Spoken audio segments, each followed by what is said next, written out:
We continue our discussion on stroke, and now in this lecture I will be talking to you about hypertensive hemorrhage. And just to recall your memory, in the stroke 85% are ischemic stroke and 15% are hemorrhagic stroke.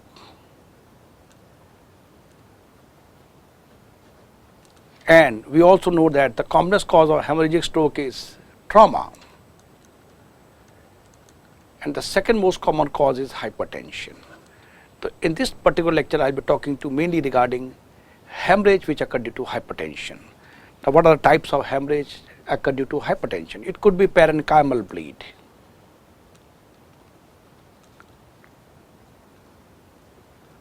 or it could be subarachnoid hemorrhage. Now in the parenchyma, this could be in the intercerebral, it could be interparenchyma, and in fact this is the most common site.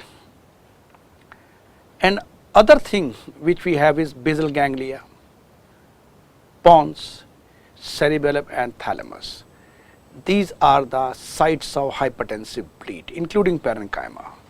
Now let's keep aside parenchyma, and now we have got four most important sites. Now out of these, the most common site hypertensive, of course I am talking about repeating second time, out of these four, this is the most common site. Well, now I have a question for you. You listen to the question, stop the video, write down the answer. The question is, I get four patients, all have hypertensive bleed. One has basal ganglia bleed, other is pons, cerebellum, and fourth one has thalamic bleed. My question number one, out of these, if treated early, immediately, which will have the best prognosis?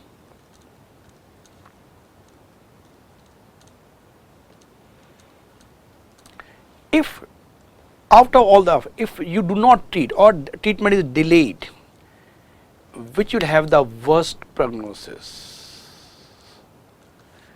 And overall, out of the four, overall, who has the worst prognosis? You can stop the video, write down the answer. Well, I hope you have written the answer. The answer of question number one, this is cerebellar bleed. Answer of question 2 also cerebellar bleed. But answer of question number 3, this is pontine hemorrhage. Let's learn the basic concept why it is so. So first of all, we talked about best prognosis in cerebellum. Why basic? Basic is, this is the brain, this is the posterior fossa, and this is the anterior fossa, and here lies the cerebellum, and here is the vertebral canal. Now if cerebellar bleed occurs here in the posterior fossa, remember out of all the 5 sites, the only place where we can really operate is cerebellar bleed. Why? It is in the posterior fossa, neurosurgeon can have a posterior approach and can drain out the blood. In nutshell, I can say the only place where we have a definite treatment for any bleed is posterior fossa bleed. So that means cerebellar bleed is there, patient can operate, and that's why we have the best prognosis. But if not treated, again the worst prognosis is cerebellar bleed. Reason being is a closed, posterior fossa is a closed chamber, and when the bleeding occurs, immediately raise intracranial pressure occur, and this cerebellar tonsil can cone down and they may die very rapidly. So that's why if not treated, they are likely to have the worst prognosis. Worst prognosis means if not, they will die very soon. But overall, the worst prognosis is in pontine hemorrhage, because in pontine hemorrhage, mortality is almost 100%. Now again a question to you, why mortality is almost 100%? Because in pontine hemorrhage, all the vital center like cardiac center, respiratory control center, they all lie in the pons. That's why pontine hemorrhage, mortality is almost 100%. So I hope you are clear about the basic concept about hypertensive bleed. Now I'll be talking to you one by one. In this lecture I'll be talking these 4 bleeds. Parenchymal bleed, I'll be taking a separate lecture where I'll be talking to you regarding bleed due to anterior, middle and posterior cerebral artery. So we take one by one. So first of all we talk about thalamic bleed. Well, some basic neuroanatomy. Thalamus is supplied by branch of posterior communicating artery, basilar artery and posterior cerebral artery. This is the posterior communicating artery. Just to remind you, this is the posterior cerebral artery, and this is the internal carotid artery. In fact, this is the part of posterior circulation and this is the part of anterior circulation. That means the artery which unites anterior and posterior circulation is posterior communicating artery. So posterior communicating artery, this is a giving branch to thalamus, and we got, this is the second is the basilar artery. From basilar artery we are getting a branch to thalamus, and of course we got posterior cerebral artery which is giving branch to thalamus. Well, with this background we move on to thalamic bleed. Thalamic bleed is also known as postocerebral thalamic syndrome, where it is rapid progression of symptom. In fact, a rapid progression of symptom is feature of almost all the bleeds because blood spread very fast and that can cause increased intracranial pressure very soon. And what is the main feature? Hemisensory loss. There is contralateral sensation is lost. Why? Let's learn the basic anatomy. Here is the spinal cord. Here comes the pain, touch, temperature fiber. They enter the cord, they relay on same side, second order neuron, they rise in spinothalamic tract and that goes to thalamus. This is the first order neuron, this is second order neuron and goes to thalamus. This is T for thalamus. Similarly, we have a position vibration sense, enter the cord without relay, travel upward. This is first order neuron. Second order neuron, they come to thalamus. So ultimately all sensation, this is left side, this is right side. So what we notice, all sensation from left side, they have gone to right side, thalamus. So obviously when the bleeding will occur in this right thalamus, there will be contralateral hemisensory loss. That means all sensation will be lost on the left side. Pupils are usually constricted and they are usually slow to react, but what the most important thing that you got to know is hemisensory loss is there, right?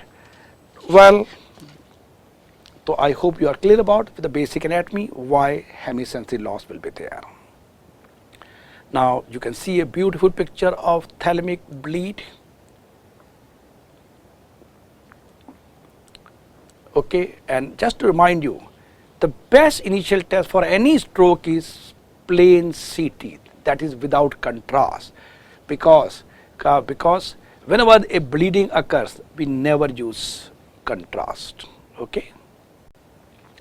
Now I'll talk to you regarding thalamic central pain syndrome, and this is also known as Dejerine-Roussy syndrome.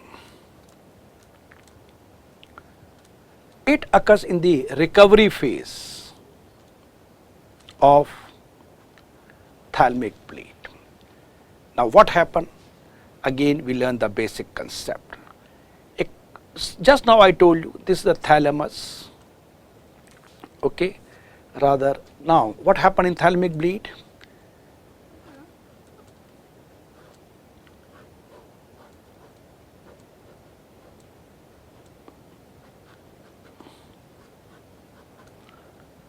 This is the right thalamic bleed,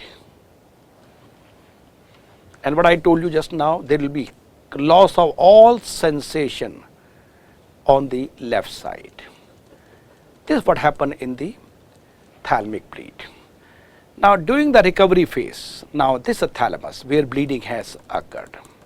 This structure, thalamus, bleeding has occurred.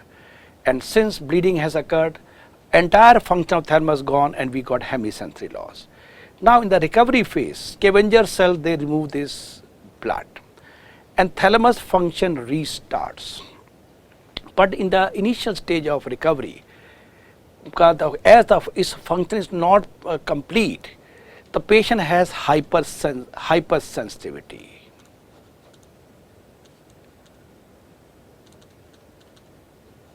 Hypersensitivity. That means even a slight touch on this part of the body will lead to intense pain or burning sensation, what is known as allodynia. Okay? This is so-called Dejerine-Roussy syndrome, and this is also known as ventroposterior nucleus pain also. So we have three names: central pain syndrome or Dejerine-Roussy syndrome also.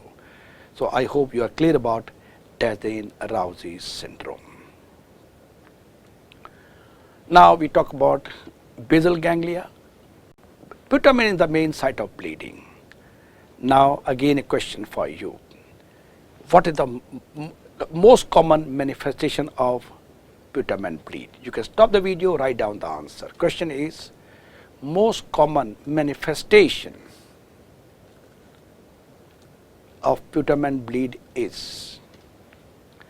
I hope you have written the answer. The answer is hemiparesis or hemiplegia. Now you are going to ask me a question. How can you explain hemiplegia? Basal ganglia is usually, when we talk about basal ganglia, invariably we are thinking about Parkinson-like feature. But here the manifestation is hemiplegia. How come?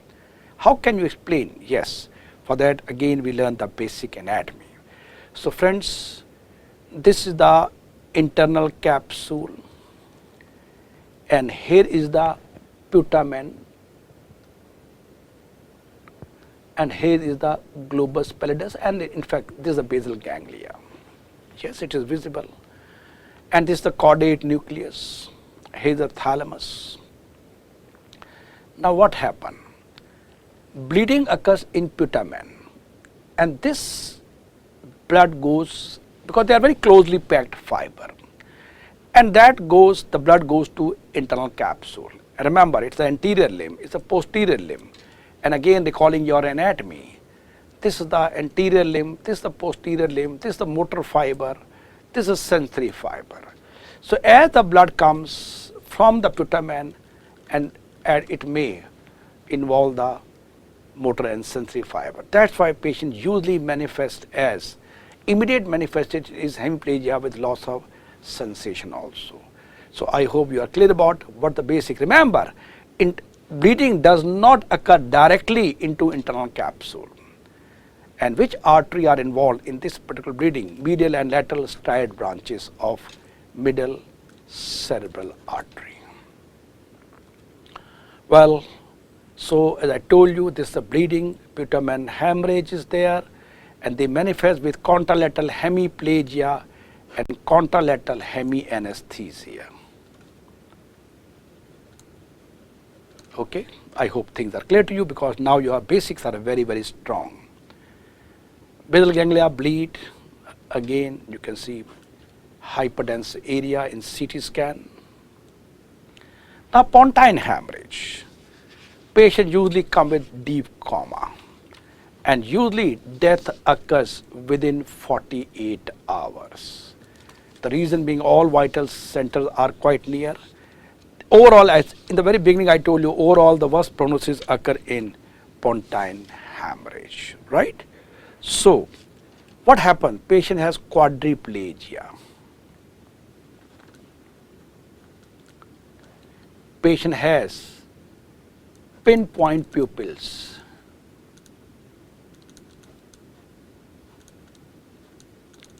And patient has pyrexia, that is patient has fever. The famous 3 P's, quadriplegia, pinpoint pupils and pyrexia, 3 P's in pontine hemorrhage. right? Now, pinpoint pupil I told you, and death occurs in 48 hours. Well, quadriplegia, remember, it means entire corticospinal tract are involved both ways. That's the reason why they have quadriplegia. And horizontal gaze is movement is, of course, usually patients are in deep comatose, but if in the early stage, if patient is conscious, then horizontal gaze is impaired, but the vertical gaze is normal. Vertical gaze is normal. Why? Because horizontal gaze center is in the pons. And again, one more question. What is the location of vertical gaze center? And what is the name of the nucleus which control vertical gaze? You can stop the video, write down the answer. I hope you have written the answer. The answer is the center for vertical gaze lies in midbrain. And the nucleus is nucleus of Casal. And that's why when we have a dorsal midbrain syndrome, so-called Perinaud syndrome, where the dorsal part of the midbrain is involved, in that case, vertical gaze is involved, is affected. The horizontal gaze is normal.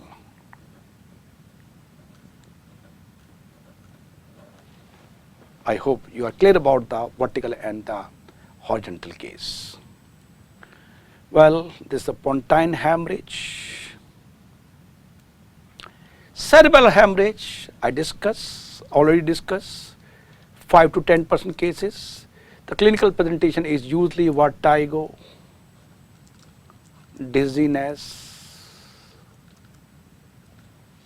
Okay, of course, nystagmus can be there. But what is special thing about? Here, usually, hemiplegia is not a feature and sensory loss is usually not a feature. They are important negative point.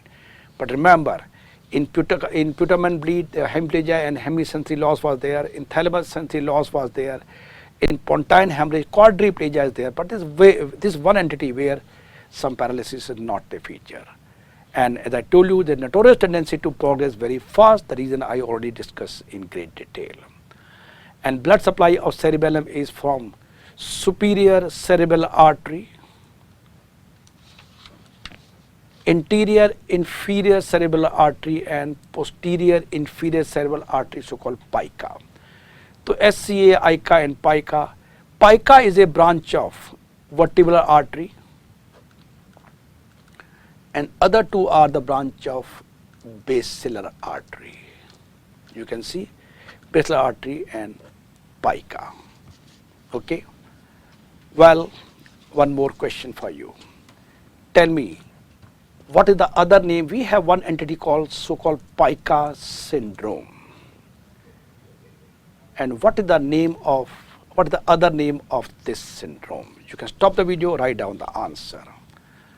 The answer of this pica syndrome is lateral medullary syndrome.